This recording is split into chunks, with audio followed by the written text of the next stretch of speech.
নমস্কাৰ ৰাতি অলপ দেৰি হৈছে 11:45 মই বিশেষ কথা এটাৰ কাৰণে ফেচবুকত লাইভত আহিলোঁ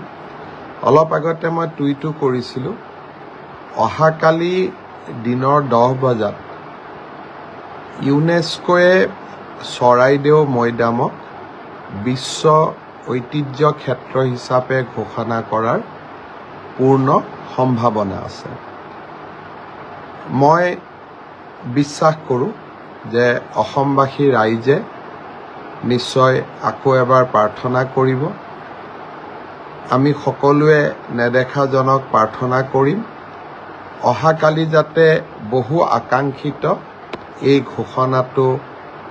ইউনেস্কোয়ে আনুষ্ঠানিকভাৱে কৰে আৰু অসমৰ ৰাইজৰ বহু প্ৰতীক্ষিত এই পৰম সৌভাগ্যৰ দিনটো যাতে কালি সঁচাকৈ আহি পৰে মই আপোনালোকক আগতেও কৈছোঁ যে যোৱা এটা বছৰৰ কঠোৰ পৰিশ্ৰম বহুজনৰ প্ৰচেষ্টা আৰু প্ৰধানমন্ত্ৰী নৰেন্দ্ৰ মোদী ডাঙৰীয়াৰ ঐকান্তিক প্ৰচেষ্টাত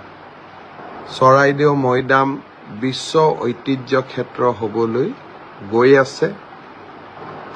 আকৌ এবাৰ কৈছোঁ অহাকালি 10 বজাত ৰাতিপুৱা 10 বজাত এই আনুষ্ঠানিক ঘোষণা হোৱাৰ সম্ভাৱনা আছে বহু প্ৰতীক্ষাৰে আমি সেই ক্ষণটোলৈকে ৰৈ থাকিম আৰু যদিহে 10 বজাত সঁচাকৈ এই ঘোষণাটো আহি পৰে তেতিয়াহ'লে আমি সকলোৱে নেদেখা জনৰ ওচৰত আমি প্ৰাৰ্থনা কৰিম যে অসমে লাভ কৰা এই বিৰল কৃতিত্বৰ বাবে চৰাইদেউ মৈদামৰ বিষয়ে ইতিমধ্যে আমি বহুতো আলোচনা কৰিছোঁ আৰু আমি বহুতে এই মৈদামৰ বিশেষত্ব গুৰুত্ব সম্পৰ্কে আমি জানো সেই বিষয়ে মই আপোনালোকক বহলাই ক'ব খোজা নাই বিশ্ব ঐতিহ্য ক্ষেত্ৰলৈ ৰূপান্তৰ হওক অসমৰ পাঠ্যপুথি ভাৰতবৰ্ষৰ বিভিন্ন নেটৱৰ্ক ছাইটত আমি চৰাইদেউ মৈদামৰ বিষয়ে সকলোবোৰ কথা প্ৰচাৰ কৰাৰ কাৰণে চেষ্টা কৰিম